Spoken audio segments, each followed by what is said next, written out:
Marcin, vai.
خدمت شما بینندگان ارجمند، مخلصان و هواداران فوتزال که فوتبالی تورنمنت گزارش مستقیم ما آغاز می‌شود از برگزاری بازی دسته‌های امانت بانک و سامان از دور چهارک نهایی سوپرلیگ تاجیکستان و خب این رقابت در مجموعه ورزشی کوخی المپ بعد از چند لحظه دیگر شروع می شود. در این دور علاقه یک بازی برگزار گردید و خب این رقابت دسته‌های سورو کمپانیا و ریگار بود که در آن رقابت البته دسته سورو با حساب کلونی 20-0 غلبه به دست آورد و حالا اکنون بازی دوم امروز این بین دسته‌های امانت بانک و سامان باید که برگزار گردد و فردا در این دور یعنی در دور چهارک نهایی سوپرلیگ تاجیکستان 2024-25 باز دو رقابت دیگر در نظر است. دسته‌های سرافشان و سپر و استقلال و خوجند با هم بازی خواهند کرد. حالا هیئت دسته امانت بانک در اکران‌های ما و شما است.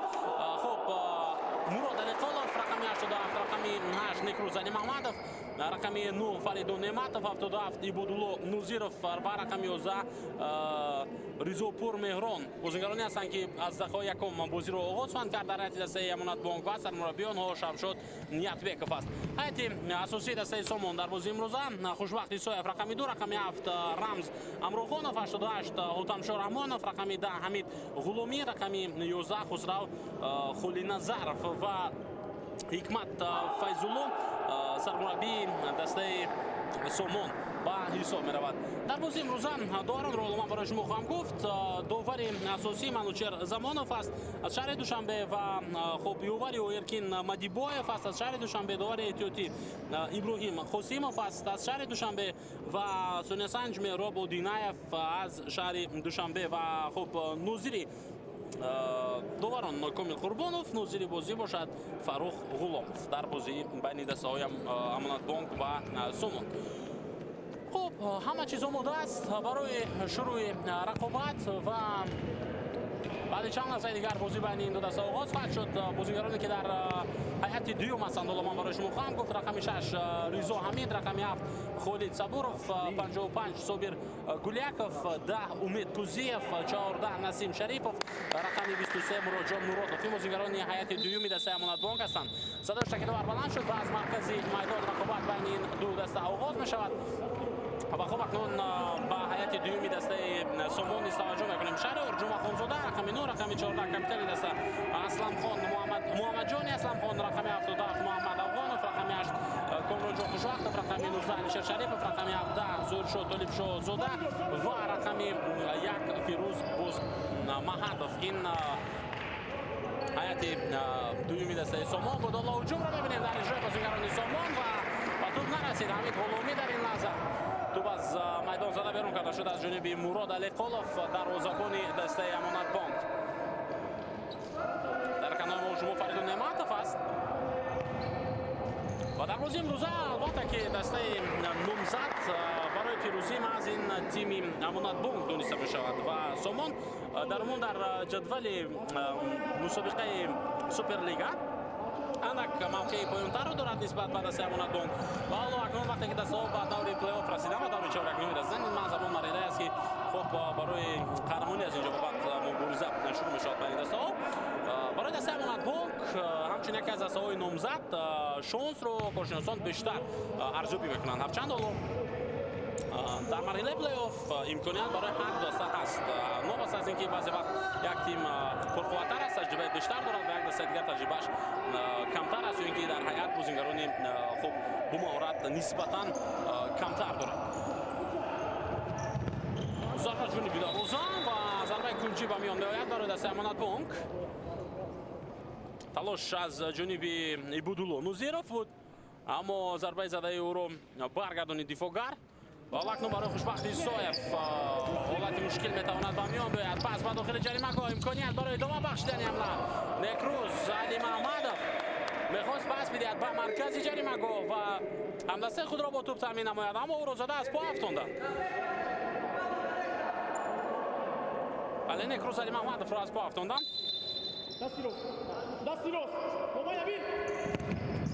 یک ضربه سخت دیگر این دفعه در اجرای ибудулло نوزیروف باز هم اما ضربه زده او از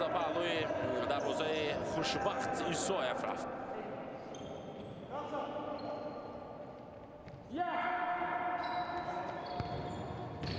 بازی دوم می‌آورد.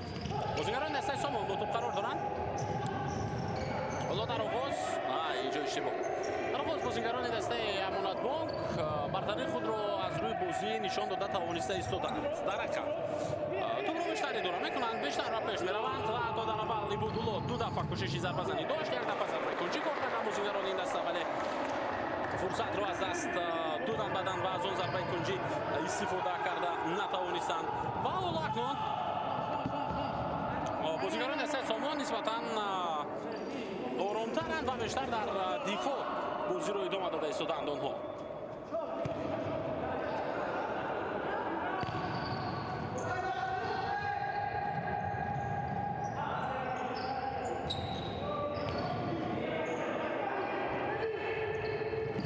با هجوم می‌گذارند بازیگران دسته امانت بانک.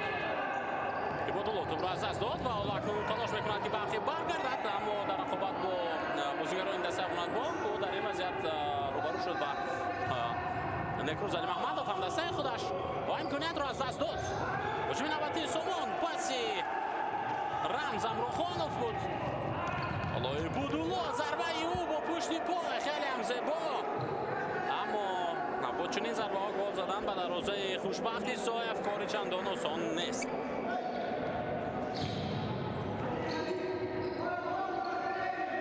فریدون نعمتов نکروز علی محمدوف حمله را آغاز کرد. حالا عبودالله پسی او به کنار رضاپور. نکروز علی محمدوف پسی نوبتی به عبودالله و این بازیکن از هر موقع و هر جا بیشتر تلاش میکند که ضربه بزند جانب دروازه رقیب.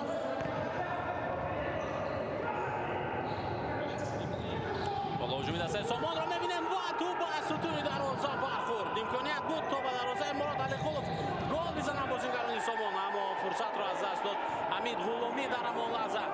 حمله نوبتی را میبینیم حاتمشاه رحمانوف پسی او به کنار، پس به داخل جریمه گل فرصت میتوانست با میان بیاید بعدی پسی رمز امروخانوف، اما از نزد پای حاتمشاه رحمانوف توپ زده از میدان بیرون کرده شد و حالا اکنون اولین ضربه کنجی بازیگران دسته سامان هم اینجا به میان میآید.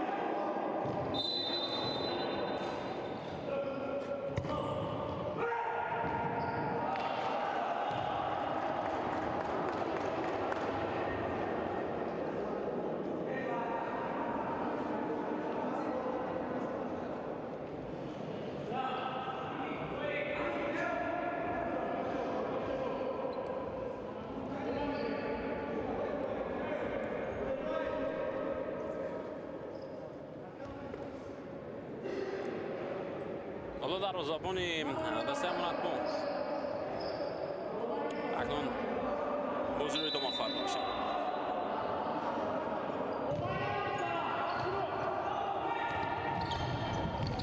هجوم نوبتی رو می‌بینیم در جای بازیگران امانت بانک. نکروز علی محمدوف چگونه فرصت را از دست داد.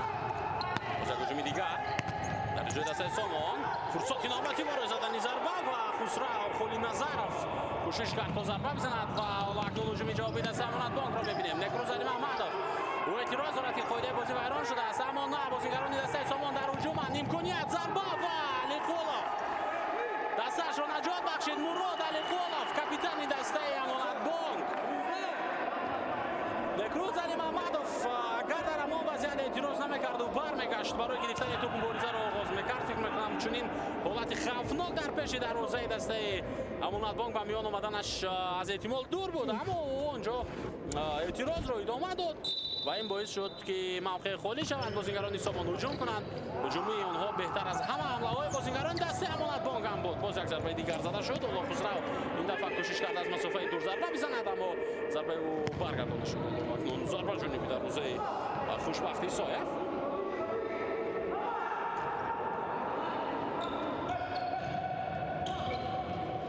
هجوم نوبتی دسته سامان، باز یک ضربه دیگر اجرا می‌شود. این نفر رمز امروخانوف ضربه زد، اما ضربه زده او نیست، برطرف شد.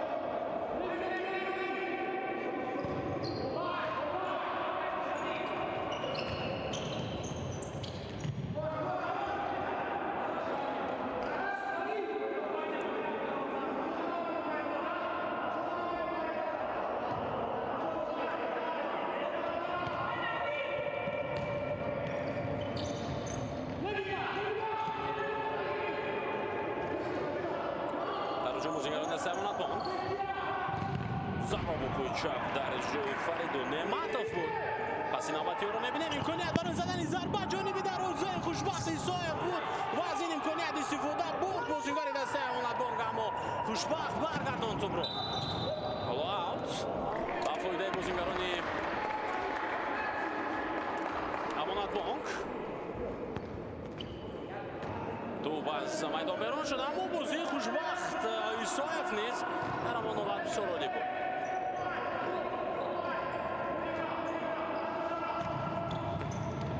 جوی نوبتی رو میبینیم در جوی بازیگرانی امانتبانک. خیلی سخت و خیلی زیاد فشار آورده ایستادن بازیگرانی امانتبانک. ولی در جواب خود بازیگرانی سامان نیز چندان ضعیف به نظر نمیرسند و آنها هم البته که جهد و تلاش خود را کرده ایستادند.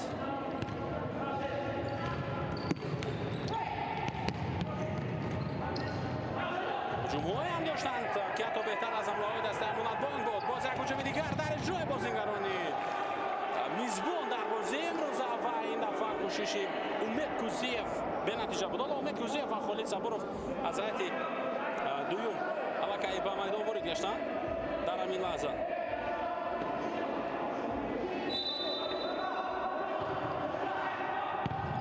ضربه نوبتی در اجرای کوزیف بلندتر بود این ضربه هم.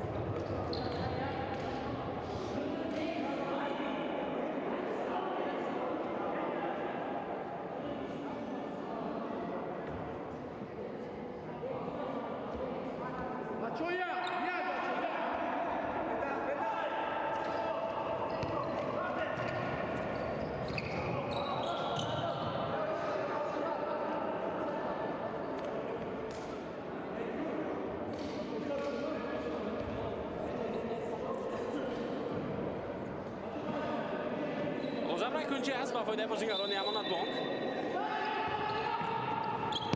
ضربه در اجرای کوزیف و او از مسافه دور ضربه میزند. دقیق جانب دروازه خوشبخت ایسایف و حالا در دقیقه ششم اینجا حساب شده شد. 1-0. بله برای دروازه‌بان سامان امکانی برگرداندن توپ نبود، چون که اون نمیدید از کجا ضربه اجرا میشود. پیش روی او رو دو همدسته خودش محکم کرده بودند. خب ادامه هجوم رو ببینیم اکنون در اجرای بازیگرانی سامان. بازم توپ از دست رفت. کوزیف دوباره در هجوم، این دفعه از پیراهن او باز داشت بازیگر سامان و این قاعده ویرانکنی است 100%.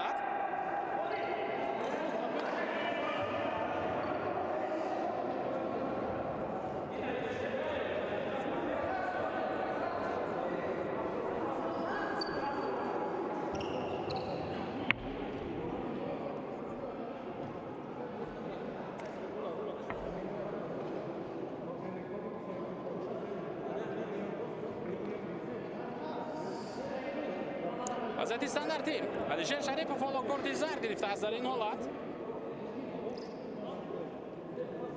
بله به خاطر امید کوزیف را باز داشتند، به خاطر اجازه ندادند که او هجوم را ادامه بدهد.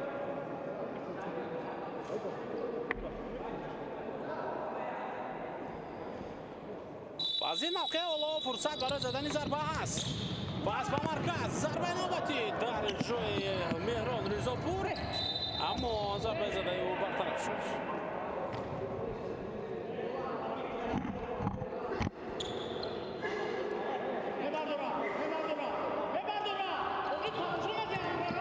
پس نوبتی به داخل جریمه‌گاه.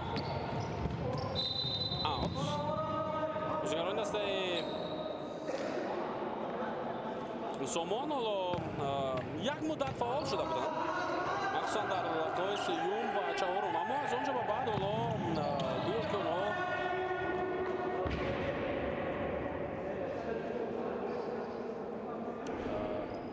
پرره در فکر دفاع باشند و بازیگران دسته امانتبانک باشد پیوسته هجوم میکنند، حتی با زدن یک گل هم دست یافتند.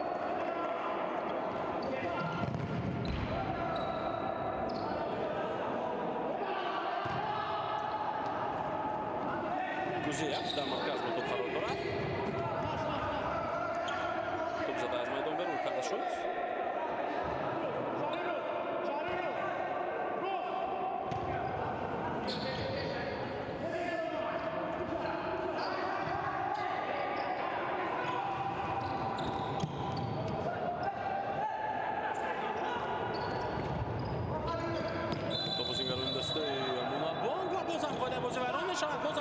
дуфар дасташ дар ҷойбаш ба майдон ворид мешавад.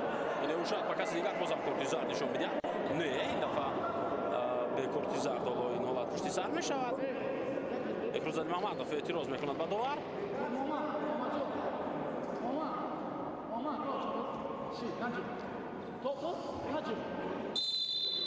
бозам далер кӯзиев умед кӯзиев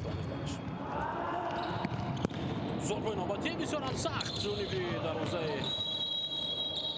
сомон.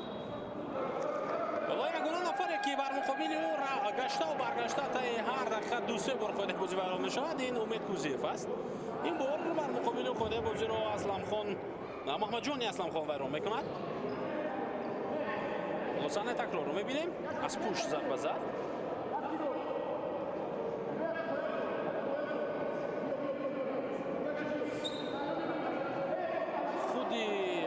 умед дар назди топ аст. на ӯ танҳои бодуллоро онҷо мегузорад. зарба дар иҷрои бодулло хеле сахт ва баланд.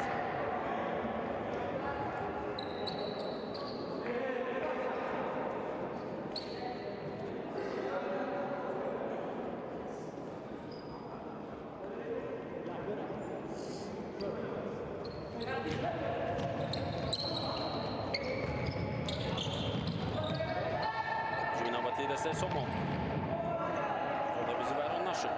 аут ба фоидаи дастаи сомон аст. бале топ инҷо аз пои ҳамид рисо аз майдон берун гардид.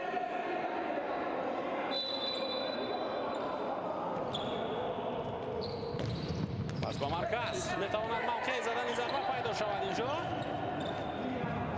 алишер паси муҳаммадҷон бахӣ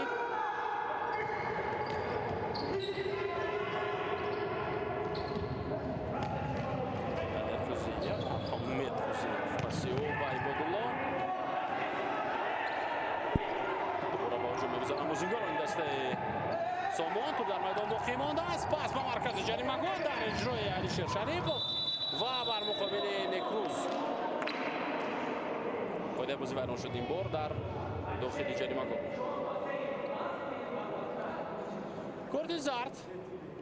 корти зард ба муҳаммадҷони асламхон аз тарафи довар дода мешавад. аз бозингарони сомон ин аллакай дуюмин нафаре аст ки корти зард мегирад. алишер буд бозингари аввал. алишер шарипов ба хотири умед кӯзиевро аз по афтондан доварро ҷазо дода буд. ҳоло ин бор акнун муҳаммадҷони асламхон корти зард мегирад.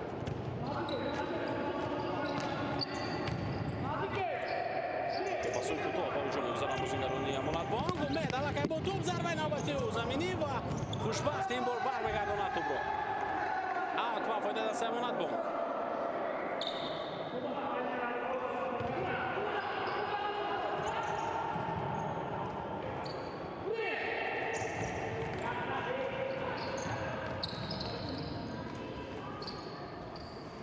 маҳмадов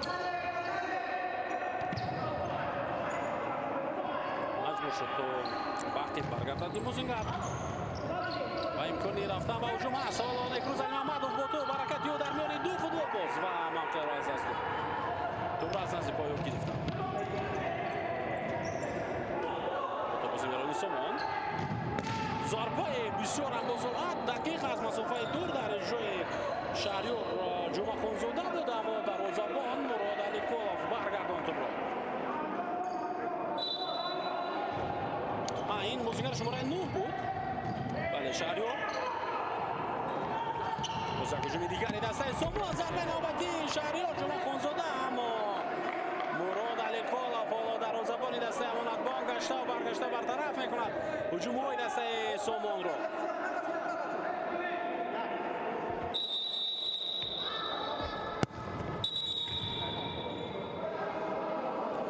шакли довар баланд шуд. яъне як каме нофаҳмӣ аст.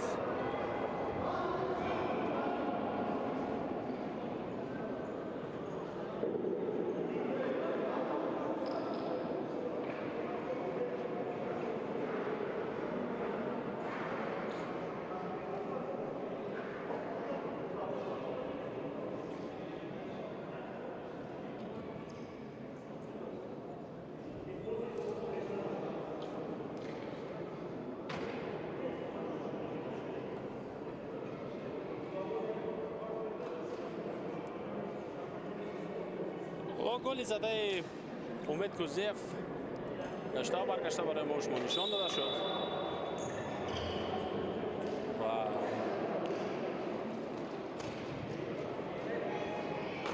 سوگرانی دسته سومون هم واقعا خوب بازی کردن در قسم اول. تا اینجا حداقل 3 یا 4 هجوم داشتند آنها که نهایت آن گل را انتظار شدن ممکن بود، اما دروازه‌بان دسته امانتبان هر برطرف کردن ضربه‌ها از خود مهارتی خیلی هم بلند نشان داده ایستاده است. امید توپ را از میدان بیرون کرد.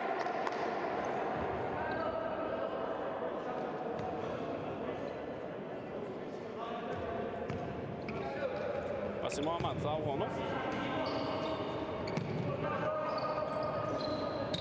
منظور با توپ قرار دارد و ادامه می‌یابد هجوم نوبتی دسته اکنون امانتبان. دیگر سامان امانتبان ضربه جانبی در خوشبخت ایسوف و خوشبخت بسیار خوب اینجا برگردان ضربه اجرا کرده بازیگر امانتبان رو. فقط یک حالت بود که او نتوانست ضربه زده بازیگر امانتبان رو برگردانده و آن با گل انجام یافت. این ضربه زده امید کوزیف بود. در دیگر حالت این بازیگر در دیگر حالت ها انیخترش در سطح ضروری در جای در کاری قرار میگیرد و بازی میکنه.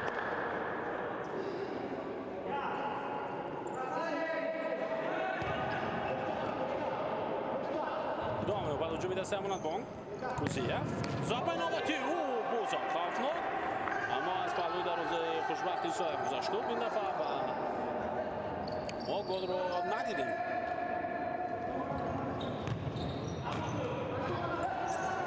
هجوم جوابی دسته سومون از مرکز کوشش حمید غلامی به نتیجه بود. محمد اوانوف اوت کار میکند به نفع دستش و هجوم از اوت ایدوم افادیوف بدولو بود که توپ رو زده به اوت روان کرد. رامز امروخانوف حرکتی با مرکز نیکروزانی محمدوف را خوبت میکنند برای گرفتن توپ و اخیرا بازیگران امانتبان توپ رو دیگر باره به اختیار خود برگرداندند.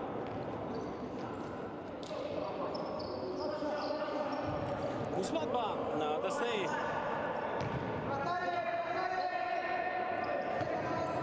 سلمان البته دسته امانتبان کم تجربه بیشتر دارد و هم در حیات خود بازیگرانی با مهارت زیادتر. هجوم نوبتی دسته امانتبان قاعده بازی ویران شد اینجا بر مقابل فریدون نعمتوف.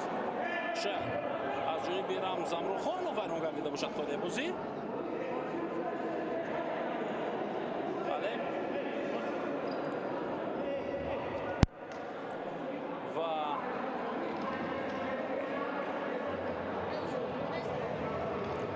کی از این موقع ضربه اجرا میکنند؟ خوشبخت ایسوف هم دسته‌هایش را راهنمایی کرده ایستاده است که در کدام موقع باید جای بگیرند و چگونه باید دیوار دفاعی را آنها بسازند تا اینکه امکانی زدن ضربه برای بازیگران دسته امانتبان پیدا نشود. امید کوزیف پاسی او به کنار نیکروزانی محمدوف اندک دیر کرد ولی به هر حال توپ در اختیار بازیگران امانتبان باقی میماند و ضربه به همه فوتبالبازان امانتبان اینجا به نتیجه به انجام میرسد، چون که خوشبخت ایسوف در دروازه سامان در این لحظه بسیار خوب بازی کرده توانست مخصوصا ضربه اول رو برگرداند و بعدا ضربه دوم از دروازه خوشبخت ایسوف بلند رفت.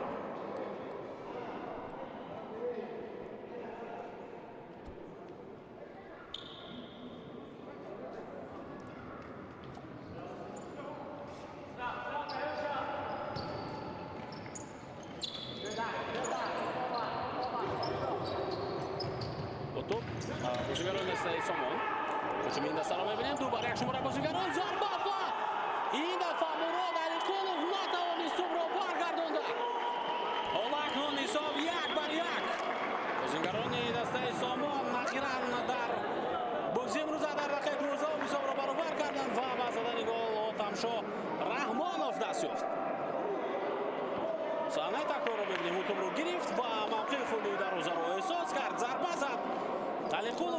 баргардонидан натавонист ва ту ба дарвоза ворид шуд. ҳарчанд бартарии дастаи Амонатбонк эҳсос мешуд дар бозии имрӯза аз рӯи бозӣ, аммо бозигарони дастаи хуб Сомон аз як фурсат истифода кардан ахиран баъд аз чандин ҳолатҳое ки дарвозабони Амонатбонк дастаашро наҷот медод, хуб ба задани гол даст ёфтанд ва ҳисоб ниҳоятан баробар шуд 1-1.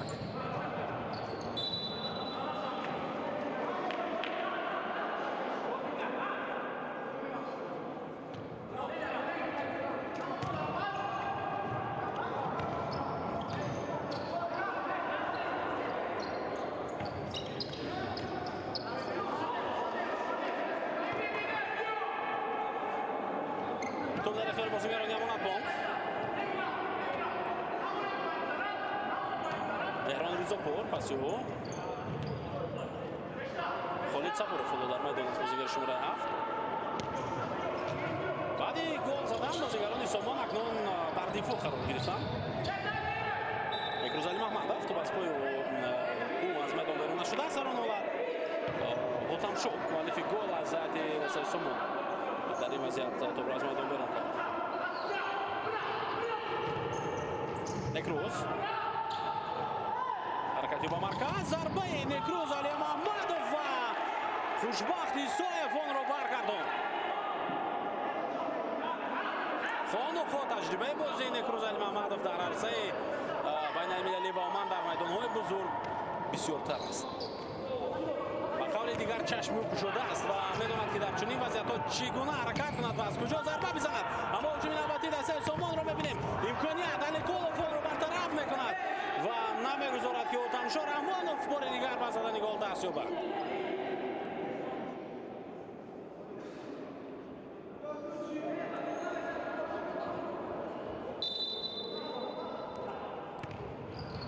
пас ба марказ зорбаи бисёр ҳам сахт дақиқ ҷониби дарвозаи дастаи Амонатбонк ва Хусрау Холиназаров зарба зад инҷо, аммо зарбаи задаи ӯ баргардонда шуд.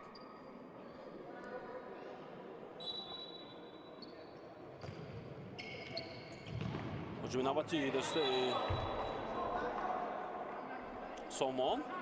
ҳоло ҳамла идома хоҳад ёфт. ин дафъа зарбаи кунҷи аст бо эҳтимоли зиёд барои бозигарони Сомон.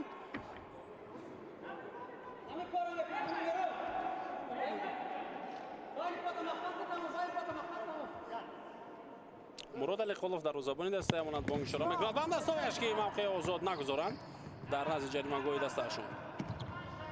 прессинги Сомонро мебинем. Ҳамид Ғуломӣ фишор меорад, аммо ҳоло гирифтани тӯбкори чандон осон нест дар чунин вазъият. Зарбаи навбатиро инҷо иҷро кард Холид Сабуров, аммо зарбаи задаи Холид умуман ҷониби дарвозаи хушбахт Исоев нарафт.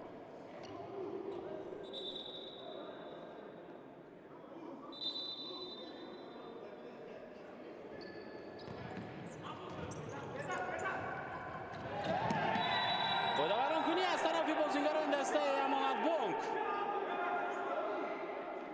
Фаридун қоидаи бозиро вайрон кардааст.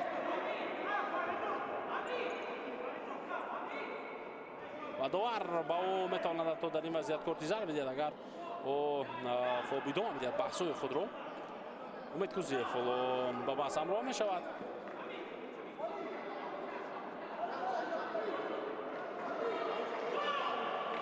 ин 100% қоидавайронкунӣ аст. барои чӣ эътироз мекунад бозингари дастаи Амонатбонк? ҳоло инро намефаҳмем. ва Фаридун Неъматов барои эътирозҳояш ҳоло ҷазо ҳам гирифт. корти зард.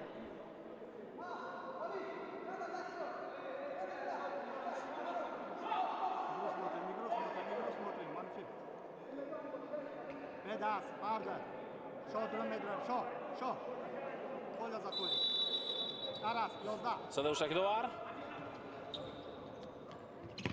зарба ҷониби дарвозаи Амонатбонк ва баргардонди зарбаро низ Мурод Алиқулов. дарвозабони Амонатбонк بازیگران دسته سامان از روی به میان آوردن حالتهای گلزنی حالا نسبت به امانت بانک بهتر به نظر میرسند. هرچند در عموم این امانت بانک است که رفتی بازی روی دوره میکند، حمله سازمان میدهد، ولی بازیگران امانت بانک فقط اینکه ضربه های راست میزنند همینش بس است که حالتهای خوفناک به میان بیاید در پیش دروازه امانت بانک و مشکل برای مراد علیقلوف احساس گردد.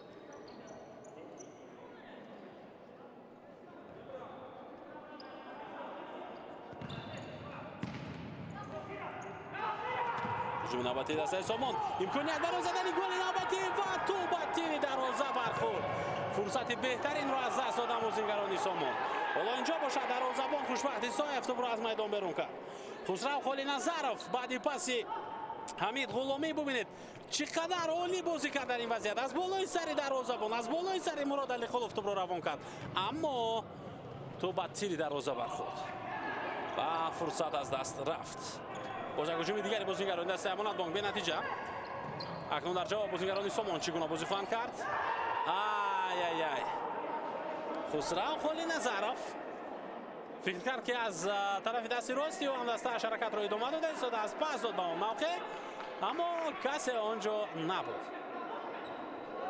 حالا سرمربی دسته امانت بانک شمشاد نیتبکوف و یوورانیو در چی مورد اینجا صحبت میکنند؟ البته آنها بین یکدیگر حالا شاید در مورد اینکه چگونه باید شاگردان خود را راهنمایی کنند تا اینکه آنها برای زدن گل دوم موفق شوند صحبت کرده ایستادند. فریدون ضربه نوبتی او خوشبختی سایف در برمی در پیش دروازه او و توپ در داخل دروازه سامان است. 2-1 بازیگران امانت بانک و پیش میبرند دیگر برا با احتمال زیاد اینجا هم خوب هم دسته خوشبختی سایف توپ رو به دروازه وارد کرد.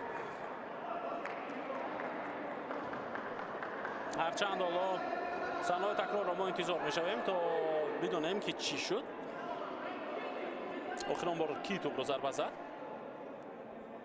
کوزیف اول با پشت پای ضربه زد، اما دروازه‌بان اون رو برطرف کرد. بعداً فشار رو ادامه داد در همین وضعیت خالد صبوروف و آخرین نفری که توپ به پای او رسید این بازیگر دسته سامان رمزم روخانوف. حالا اکنون دوباره برای برابر کردن حساب مبارزه را ادامه میدیم بازیگران دسته سامان و ستاد مربیان دسته امانت بانک را دیگر لازم نیست که در مورد آن اندیشه کنند که چگونه باید شاگردان خود را راهنمایی کنند برای زدن گل دوم، چون که گل دوم را بازیگر دسته سامان خودش زد به دروازه دستش و از این زحمت از این کار خلاص کرد مربیان دسته امانت بانک را.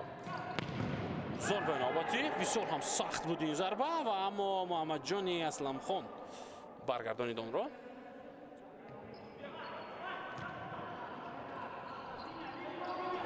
بازیگرانی امانت بانک ضربه نکروز علی محمدوف، اما ضربه زده او جانبی دروازه راست نرفت.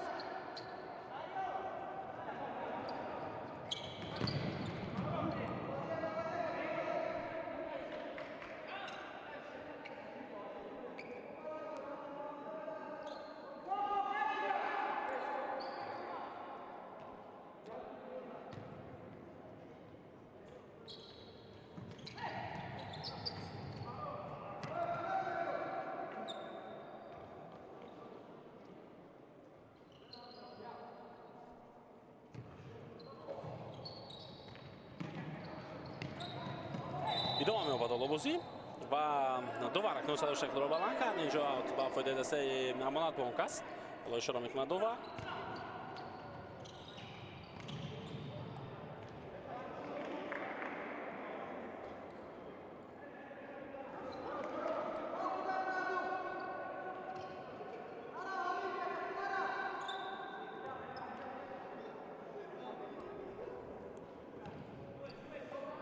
غلامی در کلمه ما شما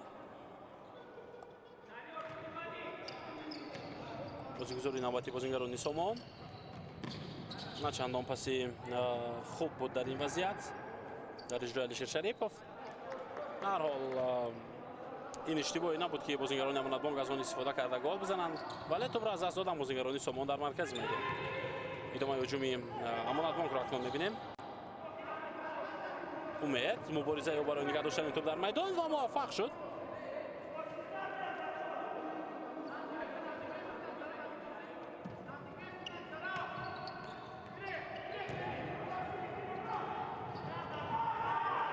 باز یک حمله دیگری بازیگران امانت بانک به نتیجه و انجام میرسد. هجوم دسته سامان را میبینیم. خود بازی ویران شد بر مقابل شهریار جمعه خانزاده.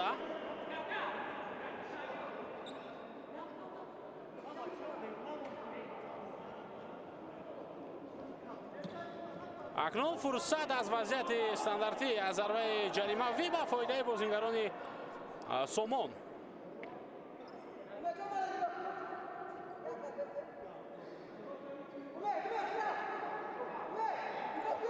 امید کوزیف از پیشی توپ دور رفت و این بود بالا اینجا منتظر برای برگرداندن این ضربه و بدون حرکت توپ میرسد. هر آن توپ در اختیار بازیگران دسته سامان است. هجوم نوبتی رو میبینیم از طرف امانت بانک. پخش بسیار هم زیبا و کامران جان خوشوقت توپ را زد از میدان بیرون کرد.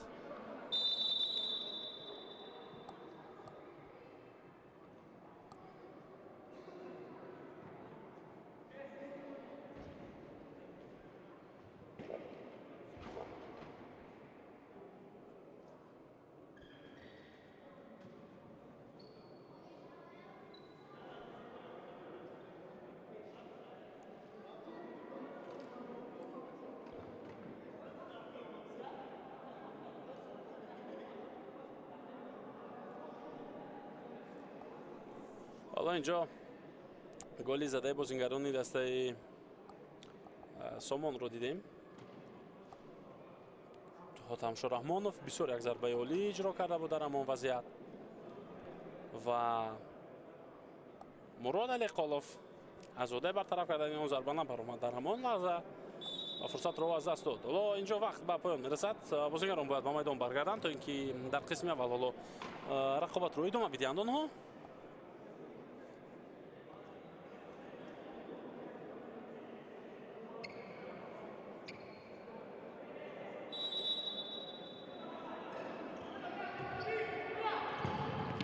ضربه نوبتی جانبی دروازه خوشبخت سایف و بازم امید کوزیف بود که ضربه را اجرا کرد، اما ضربه زده او ببینید چقدر زیبا بود، لیکن دروازه‌بان آن رو برگرداند. باز یک هجوم دیگری دست امانت بانک، بازم امید کوزیف با توپ قرار دارد. پس با مرکز اشتباه کرد این دفعه امید و اکنون هجوم جوابی دست سامان رو می‌بینیم. 3 بر 2 پس به داخل جریمه گل، ضربه جانبی دروازه مراد علیقالوف بود و چه یک ضربه عالی هم اجرا کردید اینجا. 2 بر 2 شهریار جمعه خانزاده با زدن گل تصمیم می‌گیرد. گل از یک طرف زیبا بود، اما جشنگیری آن از گل دیده زیباتر.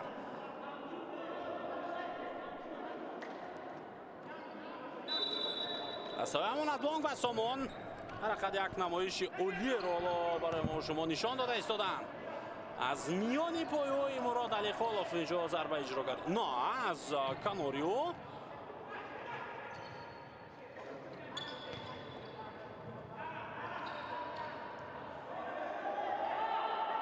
اکروزالی محمدов پس با مرکز توپ را با نوبتی بازیگران سامان در همین قسم اول بازیگران دسته سامان حالا برای پیش گذاشتن و مبارزه میبرند. ضربه نوبتی چقدر حالت خوفناک بود. اینجا کوشش محمد جانی اسلم خان برای زدن ضربه بود، اما از کنار بازیگر دسته امانت بانک کوشش کرد با او فشار بیارد و اندک گسب هم گرفت حالا بازیگر دسته امانت بانک. این با احتمال زیاد اکروزالی محمدov بود که از پا افتید بعد این برخورد.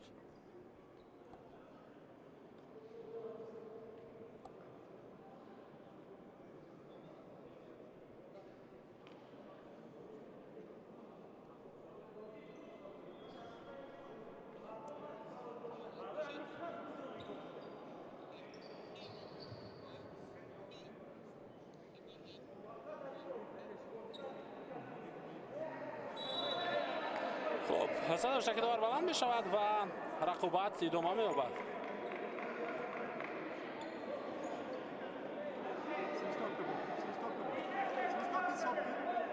Рақобат идома хоҳад ёфт.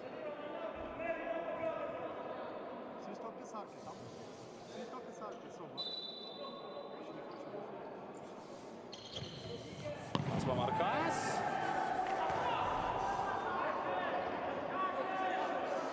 Ва зарбаи бисёрам сахт буд, зарбаи баланд.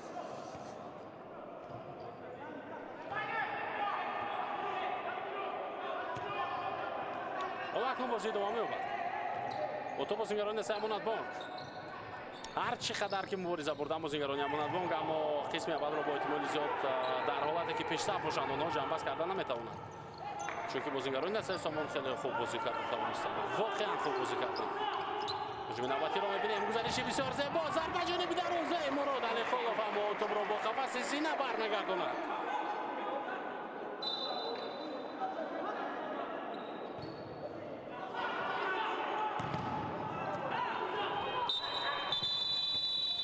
футбол ба поён мерасад. нимаи якуми бозии дастаҳои Амонатбонк ва Сомон ва баъди қисми аввал дар як бозии бисёр зебо дастаҳо бо ҳисоби 2-2 ҷамъбаст карданд бозиро ва интизор мешавем нимаи дуюми ин рақобатро. аз аз экранои хеш дур нарвед.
قسم دوم در هجوم است. غلومی توپ رو در میدان نگاه داشت. پس یوبا داخل جریمه‌گاه امکانیت برای بازیگران سامان. در نیمه دوم رقابت بازیگران سامان همچون دسته برتر خود رو در میدان نشان دادن می‌خواهد. بازی لکه شروع شد، آنها یک هجومی انجام دادند که آخری آن میتوانست گل باشد.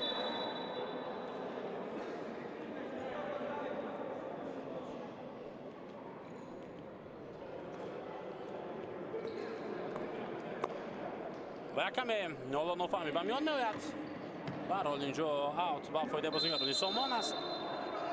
خسرو توپ را از اوت آماده است که با بازی دارد. پرتاب بلندی و با مرکز امکان برای زدن ضربه میتوانست باشد. هجوم جوابی دسته امانتبانک پاس به نکروز علی محمدوف و حساب اکنون 3-2. دقیقه اولی بازی در نیمه دوم رقابت این گونه شروع شد. بازیگران سامان با سرعت بلند با هجوم رفتند، حتی امکانی به پیش برآمدن هم پیدا کردند، اما از آن استفاده بردن نتوانستند. بعداً در جواب ولی نکروز علی محمدوف البته توپ رو برگرداند به اختیار دستش. شما می‌بینیم که او حتی ضرر دیده است و سه دیده است، ولی به هر حال بازی رو کوشش می‌کند که ادامه بدهد. امید کوزیف پاس داد به او، یعنی اسیست کرد و با زدن گل دست می‌یابد در همین نوبت نکروز علی محمدوف.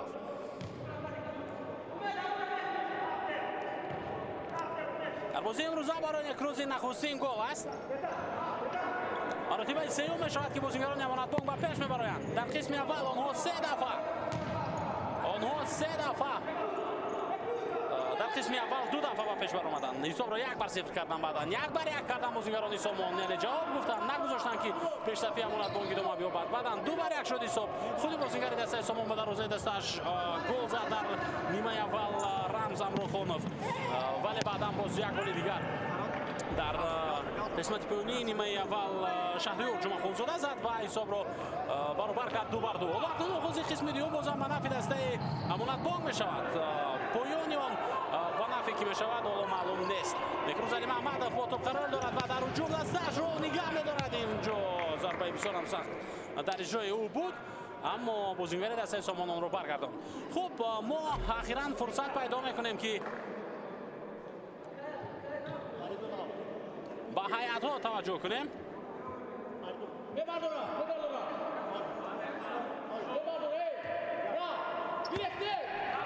با داخل جریمه‌گاه تا برون تخصون و بازیکن دسته امانتبانک در حمله باقی میمانند. یک ضربه دیگر و یک گل دیگر. دوبل نکروز علی محمدوف.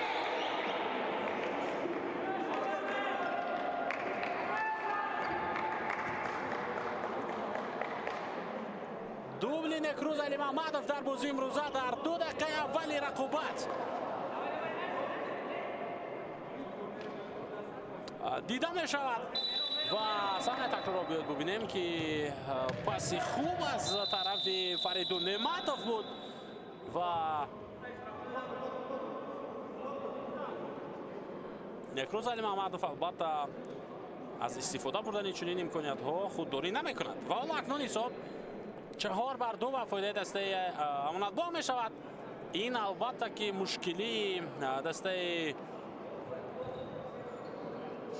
مشکلی دسته سامان رو در ادامه رقابت زیادتر میکند. حالا ما با هیئت دسته توجه میکنیم. مراد علی قولوف رقم 87، نکروز علی محمدوف رقم 8، فریدون نعمتوف 9، ایبودولو نوزیروف رقم 77، مهران ریزوپور رقم 11، حمید ریزو رقم 6، 7 خالد صبوروف 55، سوبیر گولیاکوف رقم 10، امید کوزیف رقم 14، نسیم شریفوف رقم 23، مراد جان مرادوف و سرمربی دسته امانتبانک شمشاد نیتبیکوف. با هیئت دسته سامان هم توجه میکنیم. خوشوقت سویف رقم 2 رقم 7، رمز امروخانوف رقم 87، اوتمشور امانوف رقم 10، حمید غلامی رقم 11، خسرو خالد نظرف بازی ادامه می‌یابد و هجوم نوبتی دسته سامان حالا به نتیجه جمع بست شد. تحت رقم 9 شهریار جمعه‌خانزاده، رقم 14 کاپیتان دسته محمد جانی اسلم خان، رقم 77 محمد افغانوف، رقم 8 کامران جان خوشوقت، رقم 19 علی شریفوف، رقم 17 زوشو طالب شوزاده و رقم 1 فیروز باز محرف. چنین است هیئت دسته سامان و سرمربی ما حکمت فضائل غلام. هجوم نوبتی رو می‌بینیم در اجرای بازیگران سامان. امکانیت خوب برای حمید غلامی بود، اما این بازیگر موقع را از دست داد، فرصت را استفاده بردن نتوانست. مراد علی قولوف باشد در حال توپ را گرفت. نسیم شریفوف پس یوباخی، نکروز علی محمدوف паси ба марказ аз по афтондан Лимузингаро вале ходаи бозӣ вайрон нагашта аст бар муқобили ӯ ва Отамшо Раҳмонов бо пушти пой пасро иҷро карда натавонист дар ҳамин вазъият.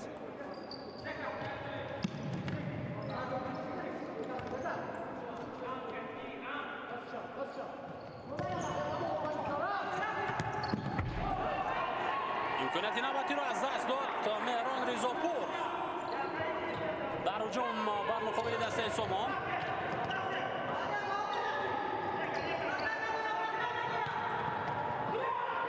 навбати дастаи Сомонро мебинем. Як зарбаи сахти дигар, аммо Хусрав Холиназаров натавонист тӯбро ба дарвоза ворид карда ва инҷо дарвозабон Мурод Алиқулов низ дарвозаашро дифоъ кард.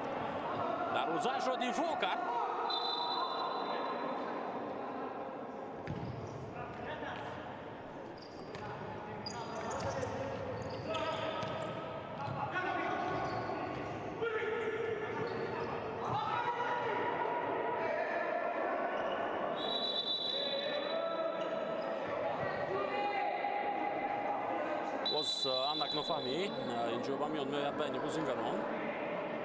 ҳоло Доваров аз худ даватфат кард онҷо Ғуломӣ ва Насим Шариповро ба хотири нофаҳмие ки байни онҳо буд.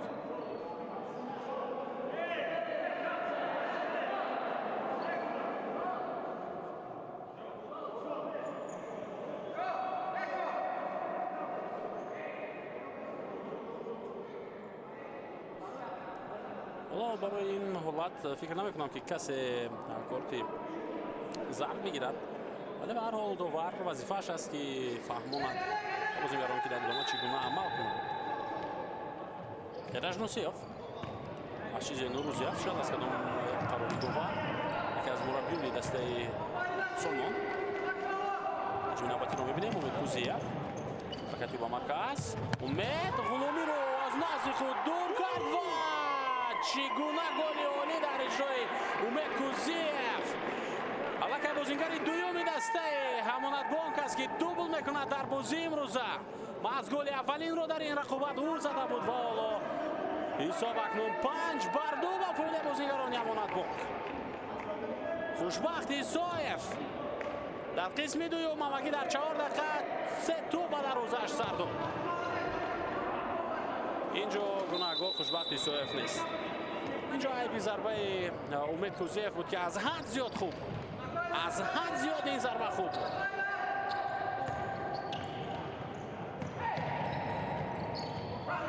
ҳоло ба ин се гол чӣ гуна ҷавоб мегӯянд бозигарони дастаи Сомон? ана ин аст саволи асосӣ. Бекрӯз Алимаҳмадов қариб буд ки ба савол боз як голи дигар илова мекард ва ба 4 голи бозингарони Ҳамонатбонк чӣ гуна ҷавоб хоҳанд гуфт бозингарони Сомон мешуд. аммо не, ҳамон се гол боқӣ монд. ва мебинем ки акнун ба ин се гол чӣ тавр ҷавоб медиҳанд бозингарони дастаи Сомон. онҳое ки дар нимаи аввал ба 2 гол ҷавоб дода тавонистанд. ду бор аз ҳисобе ки ақиб монда буданд дубора баргаштанд ба бозӣ ва ҳисобро баробар карданд. ҳоло инҷо дар идома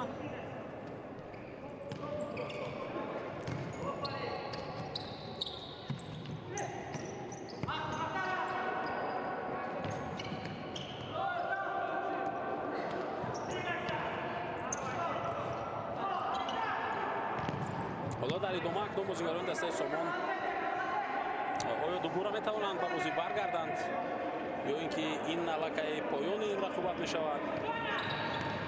мебинем, якҷо мебинем.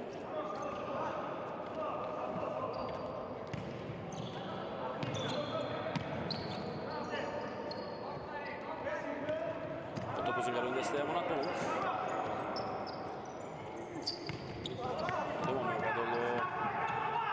зурҳои бозингарони Ҳамонатбонк ва ба ҳуҷум гузаштани онҳо.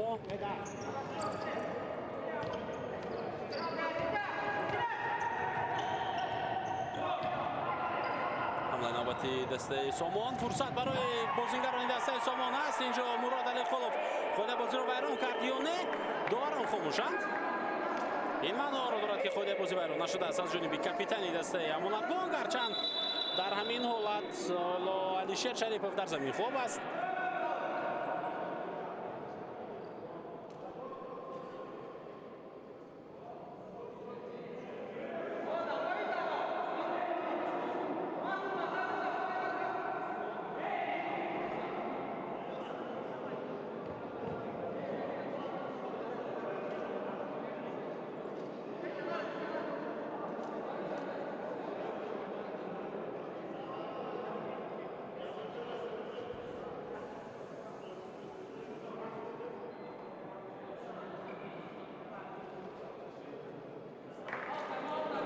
Віктор کمک میکنه دولت در این وضعیت با بازیگری دسته سومون تو اینکه دوباره با پا برخیزد و ادامه بده رقابت رو.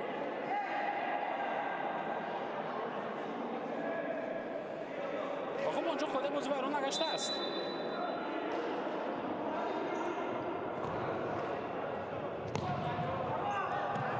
خب بعد ادامه می‌یابد. ضربه علی خالف تو از میدان بیرون شد.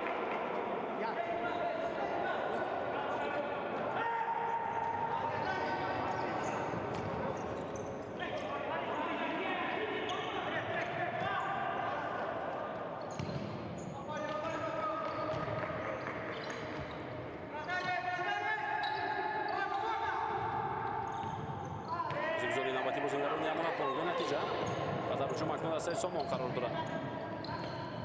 شهریار فریدون بیماتوف خطا بازی کرد. او البته یک کارت زرد دارد و این رو خوب میداند. به همین خاطر دیگر اومد تا با داور حرف زدن یک سوی است. جانبی داور جرأت نمیکند که نگاه کند.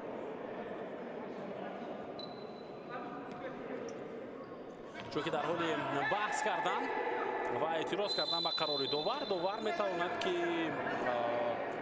کارت زرد نشان بدهد به این بازیگر. این حرکت به نفع دسته برطرف شد. این ضربه ای که محمد جانی اسلم خانم رو اجرا کرد.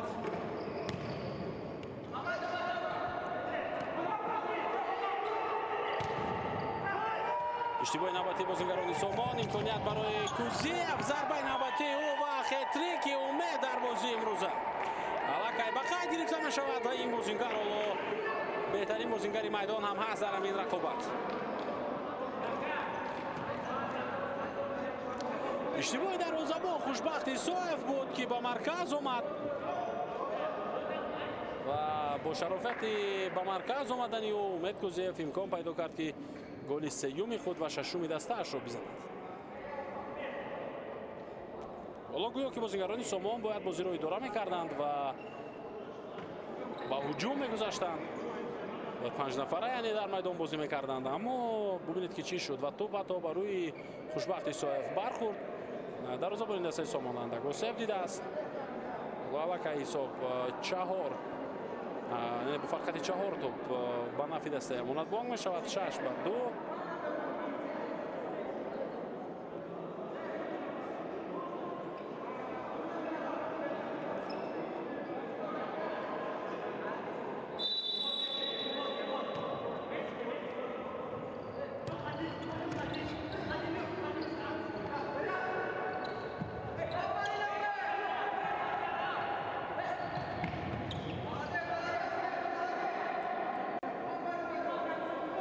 رقابت ادامه می‌یابد اکنون. حالا این آغاز قسم دوم است. تا پایان آن ما را چه انتظار است نمی‌دانیم. شاید باز هم گل‌های بیشتری بازیگران دسته امانت بانک و یا اینکه برگشت دسته سومان و حداقل نزدیکتر شدن به گل‌های دسته امانت بانک. هجوم نوبتی دسته سومان را می‌بینیم. امکانیت ضربه و گل. بله با زدن گل دست می‌یابد محمد افغانوف. هم در عموم بازیگزاری بازیگران دسته سومان در یک جنگ بسیار هم عالی بود. مخصوصا پس آخرینی که از طرف کامران جان خوشوقت اجرا کردید و این گل سوم بازیگران دسته سومان است در بازی امروز. 6-3 در آغاز پس بازیگر شماره 9 شهریار جمعه خونزاده به کناری چپ بود. از اونجا توپ روان کرده شد جانبی محمد افغانوف و گل سوم دسته سومان را هم دیدیم. یعنی حالا ما خیلی وقت نمیتوانیم گفتن که بازیگران دسته امانت بانک تمام در بازی امروز آنها پیشرفتند، آنها غالیبند، آنها قهرمانند. نه، بازیگران دسته سومان در قسم اول اثبات کردند که آنها در تقریبا دقیقه‌های پایانی بازی خیلی فعال شدند و خوب بازی کردند. حالا اکنون در نیمه دوم هم شاید همین گونه باشد. شاید پس از دقیقه دهم، پس از نصف یک تایم گذشتن بعدا شروع کنم به نشان دادن بازی خوب.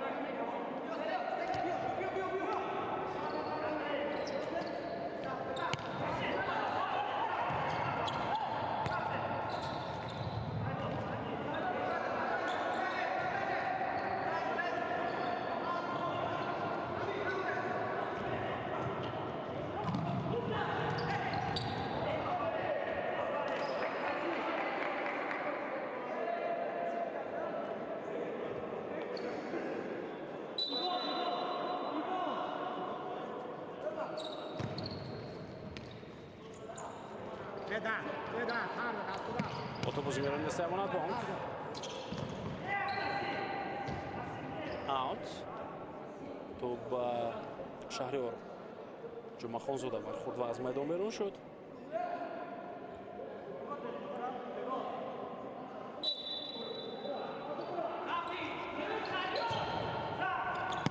ضربه نواتی از مرکزی میدان در اجرای امید کوزیف.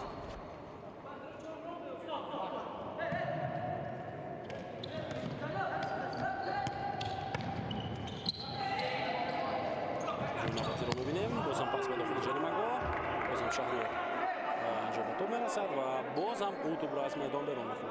بعد یک گل سر دادن بازیگران امانت بانک دوباره فعال میشوند، دوباره هجوم‌های خود را زیاد میکنند. حالا گویا که آنها بعد از تنفس بعد از شنیدن سخن‌های شمشاد نیت بیکوف سرمربی دسته امانت بانک تصمیم دارند که در قسم دوم رقیب را گل باران کنند. اما دسته سامان در نیمه اول رقابت پذیری خود را خوب نشان داد و قسم دیوم هم حالا چون به نظر میرسد که آنها در ادامه باز هم برای زدن گل ها مبارزه می‌کنند. چند دسته امانت بانک از اون بازی بهتر و برتر و جلوتر هم هست، یعنی پیشتر هم هست نسبت به دسته سامان.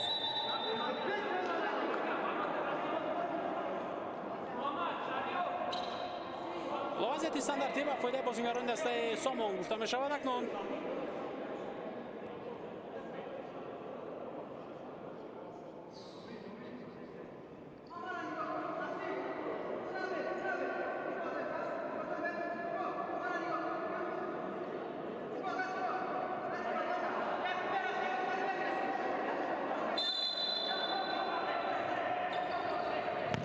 ضربه جانبی در روزه امانت بانک و ضربه راست هم بود در اجرای کامران جان خوشوقتov اما آن را مراد علیخلوف برگرداند.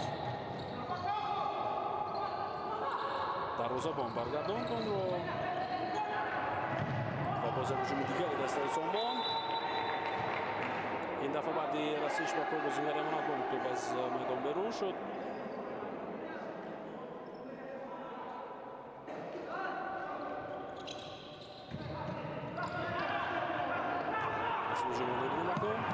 عبدالله که در میدان نگه داشتن نتوانست این بازیگر.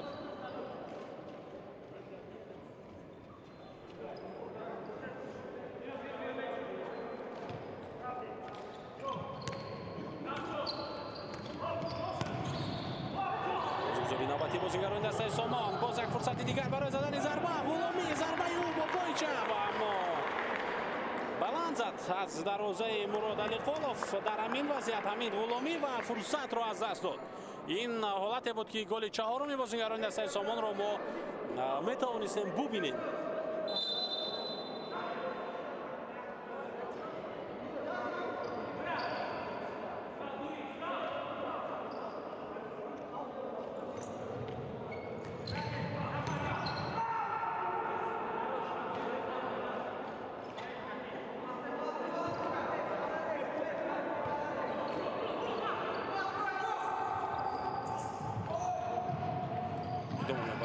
و تو آخر مبارزه بودن بازیگران دسته سامان این دفعه اما توپ از میدان بیرون گردید.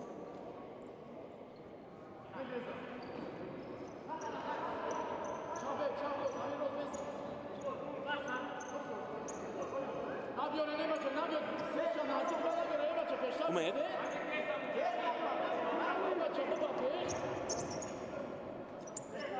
کوزیف و تنهایی کوشش میکند که توپ در اختیار خود داشته باشد. بازیگران دسته سامان هم اندک آرامتر شدند. علی محمدov پس جانبی عبادالله اما عبادالله توپ را از دست داد.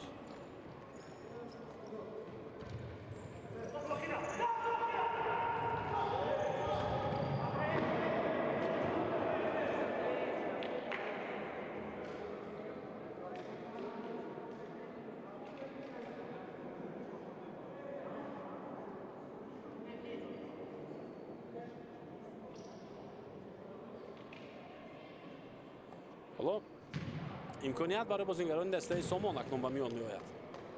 وضعیت استانداردی برای بازیگران دسته سامان بسیار مفید дар нимаи аввал махсусан буд. Вақте дар қисми дуюм ҳатто аз аут ҳам онҳо кӯшиш мекунанд ки истифода баранд ба он тартибе ки ҳуҷумро дар ҳол созмон меда тавонанд.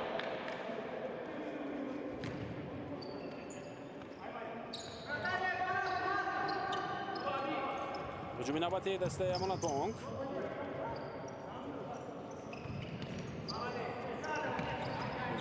навбати Ибодулло аз бӯи ду касу мегузарад.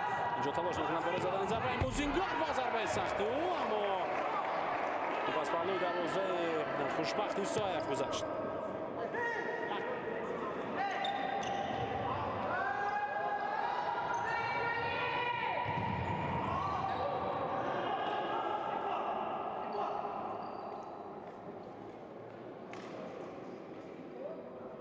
бозам аз майдон берун мешавад. Бозам дар ҳуҷум бозингарони дастаи Сомон муваффақ нестанд. гӯё ки хаста шуданд аллакай бозингарони дастаи Сомон. Дигар ба монанди қисми аввал ангезаи зиёд надоранд ва он тавре ки дар нимаи аввал буд он тавр бозӣ накарда истоданд.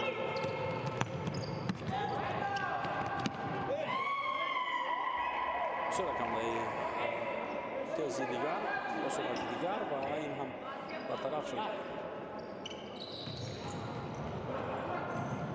бозингарони дастаи Сомон. Топ дар дасти Мурод Алихолов. Фирӯзалӣ Маҳмадов. баъди дубл кардан дар оғози қисми дуюм ин бозингар ҳоло дар майдон худро чандон дигар зиёд нишон надода истодааст. гузариши ӯро мебинем аз Ғуломӣ.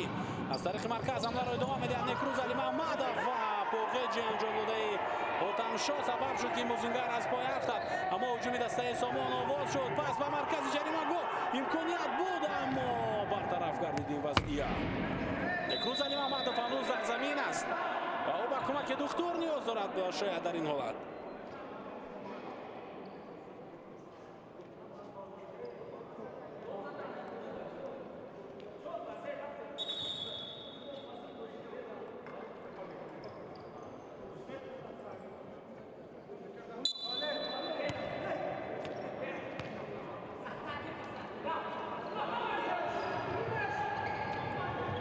навбати дастаи Сомон. бузяк паси дигар ба марказ. на Ғуломӣ дар ин ҳолат, на Хузрафоли Назаров дар мавқеҳои даркорӣ набуданд ки аз паси иҷро кардаи ҳамдастаашон Рамз Амрохонов истифода кунанд.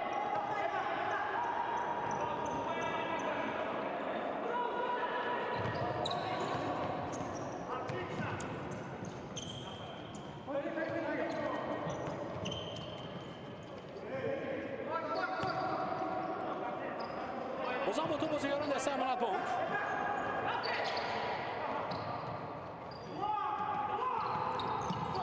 Фирӯзалӣ Маҳмадов начандон паси хуби ӯ. Рамз бо ту баракат ба марказ идома мебахшад ҳуҷуми дастаи Сомон рӯи бозингар. Ғуломӣ паси ӯ ба маркази майдон. Отамшо Раҳмонов.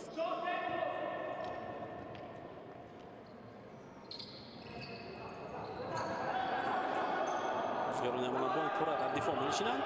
албатта фарқати се тӯбро нигоҳ доштан метавонад бартарии як даста бошад, аммо ки кафолат медиҳад ки то охири бозӣ онҳо дар дифоъ агар бистанд ғалаба мекунанд. ки бозигарони дастаи Сомон метавонанд аз камтарин фурсат истифода баранд, ҳамон гуна ки дар нимаи аввал карданд онҳо ва бартарии Амонатбонкро аз байн бурданд.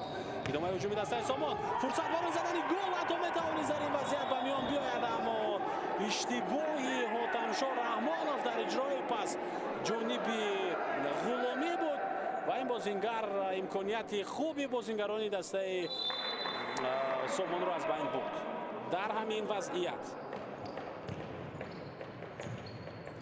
ҳоло дар ин давр, яъне дар даври чаҳорякниҳоӣ, дӯстони азиз, дастаҳои Соро Компания ва Регар бо ҳам бозӣ карданд.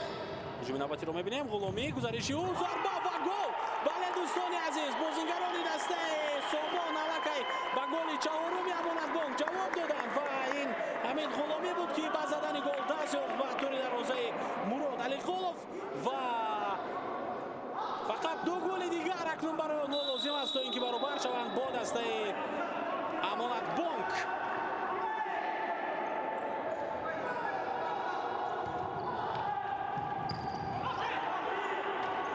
ҳуҷуми навбатиро мебинем дар иҷро бозигарони Сомон. شد انتظاری تو بود ولی تو بال نرسید. کوزیف دوباره فعال میشود و این بوزینگر است که میتواند بازم شماره گل‌های منظم را از این زیادتر کند. خوب بازی اول با این دستای سولو کمپانی برای گردانداز بود، برای گار بود. نفترش اونجا ایسوب 20 بر 0 برای دسته سولو با پایان رسید رقابت و در این دور همچنین به غیر از این دو بازی باز بازی دستای استقلال خوجند میشود فردا و همزمان سراشم با سپاه بازی خود رو 2 خواهند کرد فردا و این البته خوب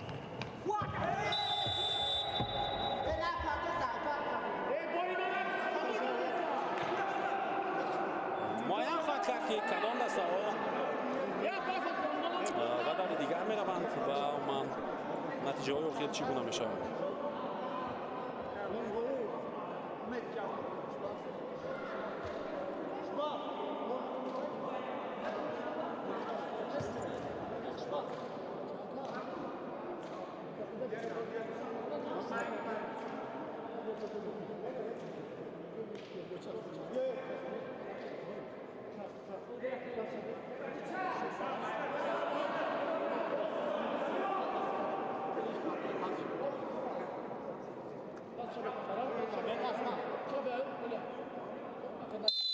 صدایشتکی دار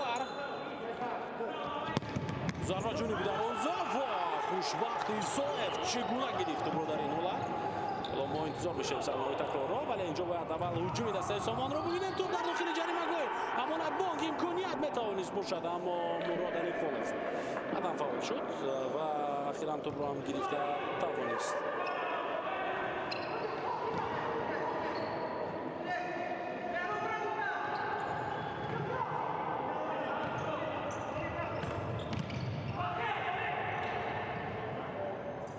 بازم در هجوم بازیگران دسته سامان ممکن میگیرن برای زدن ضربه.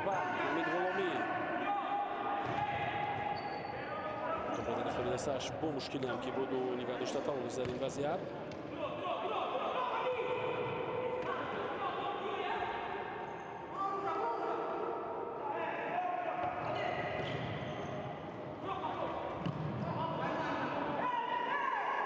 اوت برای دسته امانت بود. تو پایین بازی ها وقت است.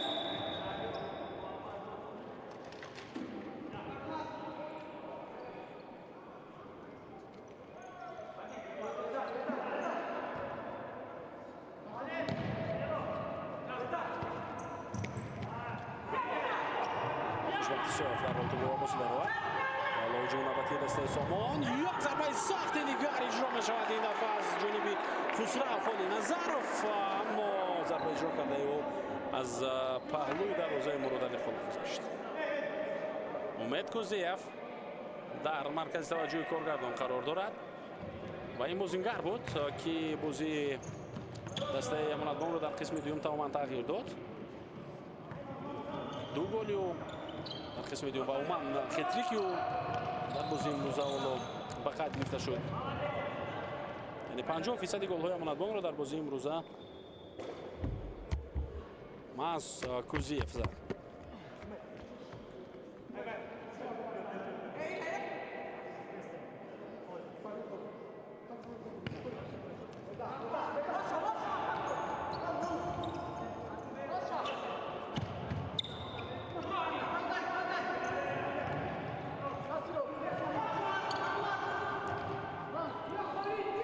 اکنون با اداره کردن توپ بازیگران دسته امانتبان بیشتر وقت نشان دادن می‌خواهند و این منافع آنها میشود. هجوم نوبتی رو می‌بینیم در اجرای دسته سامان. پس به کنار چپ موقع برای زدن ضربه میتواند باشد.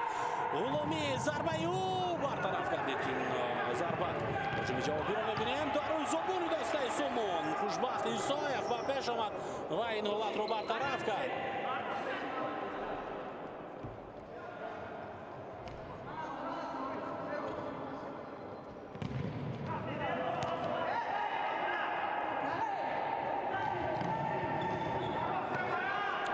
بازیگران دسته امانتبان کوزیف تصویب اخیر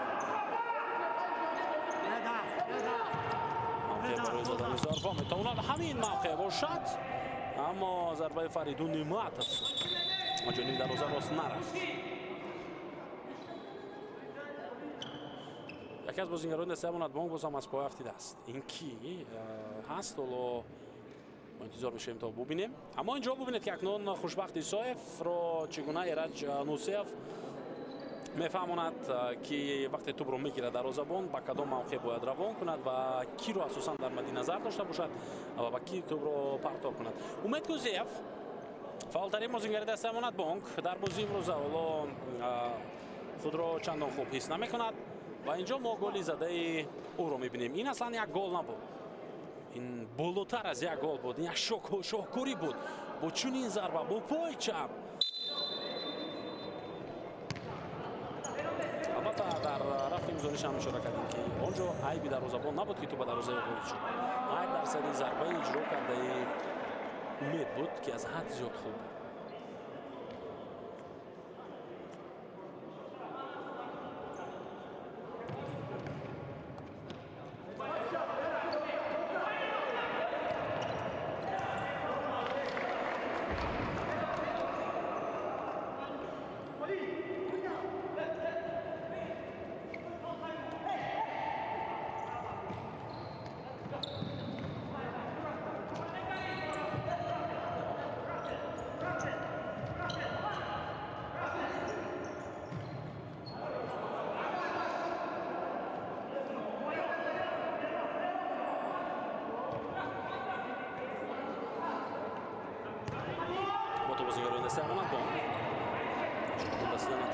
نسیم شریپوف و موقع را از دست دادیم بازیگر در کنار شما شهریار جمعه خانزاده معظم نفری که یک از گل های زیبا رو مخصوصا در قسمی اول زده بود. تو بازیگران امانتبانک حسین محمد با نسیم گذاشت ادامه یابد هجومی نوبتی دسته امانتبانک. ریزوپور باقی بود فریدون پس با ریزوپور مهران پس باقی و نکروزانی محمد فکر توپ قرار دارد. فریدون حرکت فریدون معطف با مرکز برای بازیگران دسته سامان سه برداشت شماره بازیگران ادامه هجوم رو میبینیم. نکروزانی محمد قریب بود که این حمله رو برطرف میکرد. ضربه باز یک امکانیت دیگر ضربه نوبتی اما توپ ستون دروازه زد بعد اجرا کردن ضربه از جانب محمد جان اسلم خان و نقش دروازه‌بانی دسته امانتبانک نیز خیلی کلان بود در همان لحظه. صحنه تکرار رو میبینیم. از کنار اول ضربه اجرا گردید از طرف شهریار جمعه خانزاده، دروازه‌بان اون رو برگرداند و ضربه دوم که از طرف محمد جان اسلم خان بود و دروازه وارد نشد در دروازه خالی و برای ستون توپ در همان حالت.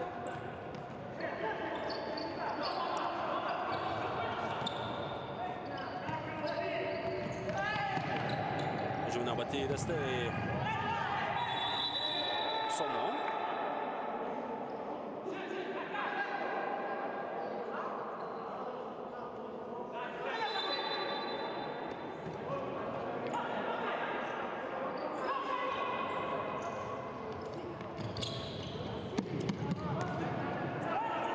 خوشبخت ایسایف او یک بار از موقع خود بیرون آمد و گلی دسته امانتبانک رو دیده بودیم. حالا این دفعه از موقع خود بیرون میآید اما اعتراض بازیگران این دسته سامان با داوران چی شد اونجا بیرون از خط جریمه گام اگر به توپ رسید اون بازیگر توپ به دست فوتبال بازی دسته امانتبانک رسیده است. توپ به دست فوتبال بازی دسته امانتبانک در داخل جریمه گاه رسیده است ولی داوران آن وضعیت را ندیدند. صحنه تکرار رو دیگر بار میبینیم. توپ به دست حمید ریزا رسیده بود. هجوم نوبتی دسته سامان. حمید ریزا کوشش میکند این حالت رو برطرف نماید.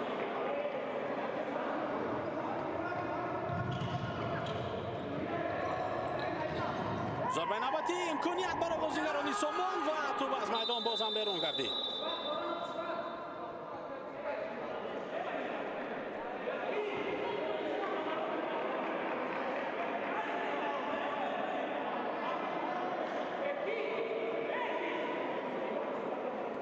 بسیار فرصتی عالی داشتن بازیگران دسته سامان تا اینکه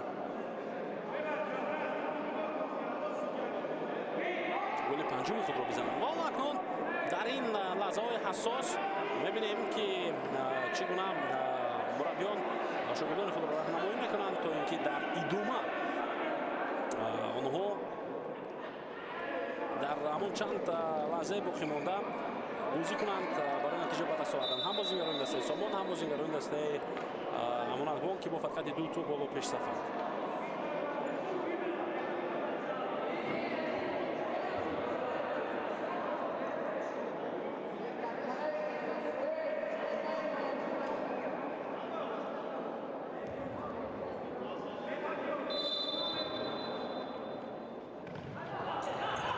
بازی دوم نوبت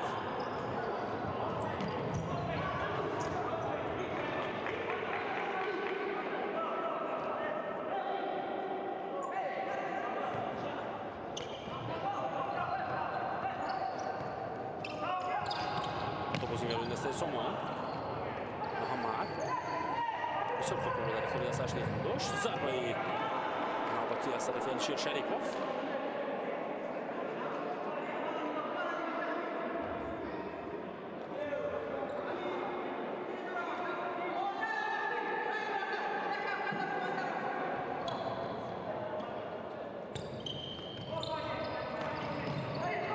نوبتی دسته سامان رو باز هم می‌بینیم. بازیگران امانتبانک پر و دفاع بخشیده شدند. نیکروز علی محمدov 2 بر 1 در هجوم قرار دارد. حتی مقابل 3 نفر به تنهایی مجبور می‌شود که به ترتیب برگردد.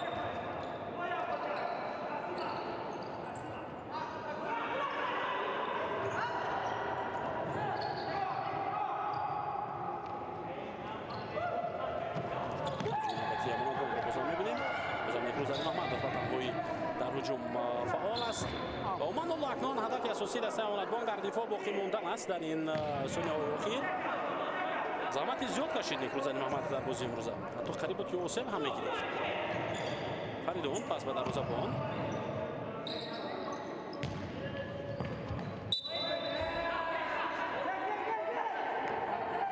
خوشبختی صاحب در حال توپ را بازی درآورد.